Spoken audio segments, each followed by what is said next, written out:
French braiding or reverse French braiding. I teach it using a specific finger method, which I call thumb, middle, and pinky. So you're using your thumb finger, your middle finger, and your pinky finger to sort out where the hair goes in a specific pattern, okay? So we're doing the reverse French braid. So I'm gonna do a small triangle in the front. If creating a triangle is difficult for you, you can just grab some hair that's fairly centralized in the front. And if you take 2 fingers, that will create 3 pieces, okay? So the first thing you're going to do is braid 3 times, but you're gonna go under instead of over. So normally when we braid, we go over, over, over, over, over. In this case, we're gonna go under. So I always start with the right piece and I place it under the middle piece, okay? Then the left piece comes under the middle piece, and the right piece comes again under the middle piece. At this point, I'm going to utilize my left hand, my thumb, my middle, and my pinky, and that's where the strands are going to go. So thumb, middle, and pinky, okay? You'll also notice that I have my knuckles on the back of the head because that's what's going to keep the braid tight and centered the entire time. So with my tail comb, I'm going to slide across all the way, and I'm gonna add this piece of hair to my pinky finger. So if you slide your finger under the comb and then use the comb to push away and your finger to claw it, you'll get a nice straight piece in there, okay? Once I've added the pinky piece, I'm gonna switch hands. So I need a thumb, I need a middle, and I need a pinky for my right hand.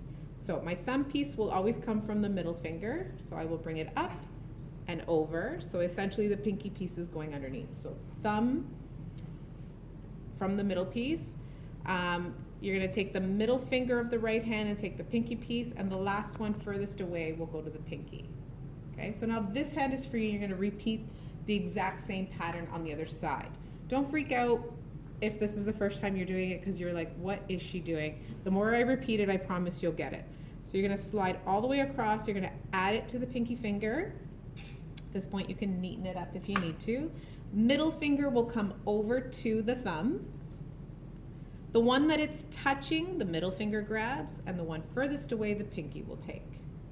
And then you're gonna repeat that on the other hand. So you keep switching hands, and the pieces always go into the same.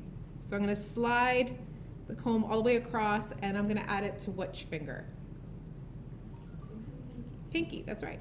So I'm gonna add it to the pinky. So I always add the hair to the pinky. And now I need a thumb piece. So is it thumb, middle, or pinky that comes to my thumb?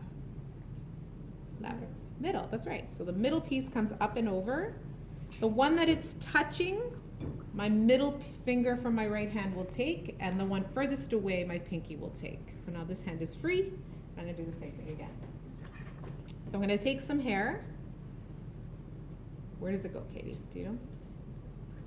The pinky, you got it. See, don't be afraid. I knew you'd get it. That's why I asked you. So I add to the pinky, and now I have to switch hands. So I need a thumb piece. Which piece is going to be my thumb piece? Ladder, Michelle. Middle, that's right. So middle comes up and over, and my thumb grabs that one.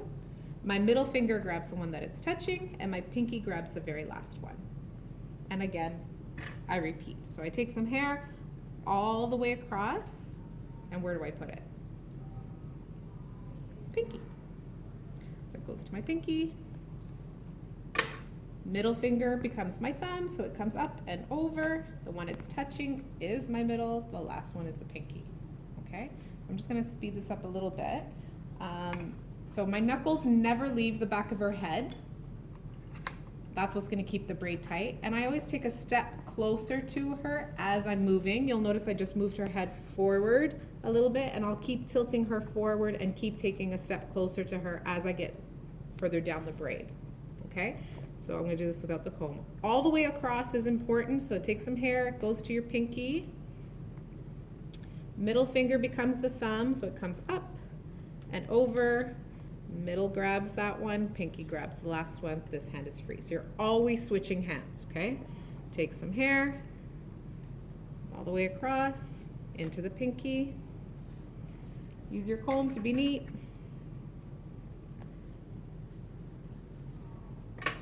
Middle finger comes up and over. The one underneath is the middle. The last one is the pinky. So I'm switching hands back and forth, making sure I grab hair all the way across, not just the front piece. Okay? So what do I mean by that? Don't just grab this piece of hair and lay it on top. You want to go all the way across and add it to that finger.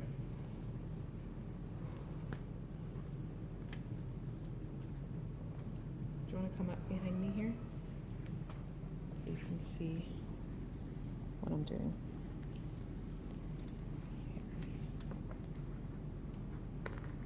So I'm adding to the pinky. My middle finger becomes the thumb. Just got a lot of layers, so they're starting to slip. But as long as my knuckles are touching the back of her head, you will get a really nice tight braid. And I should be a little neater, but I'm not using the comb. So as I move down the head, you want to tilt her forward. And you want to take a step closer to her so that your knuckles don't leave the back of her head. I don't know how many times I have to say that. I'm adding to the pinky. Middle comes up and over. The one it touches goes in the new middle. Pinky, cross. And when you get down to the last 3 strands, which I'm almost there, you're going to braid under, under, under, under, under. And if your knuckles stay touching the back of her head, it will be nice and tight in the nape area. Okay?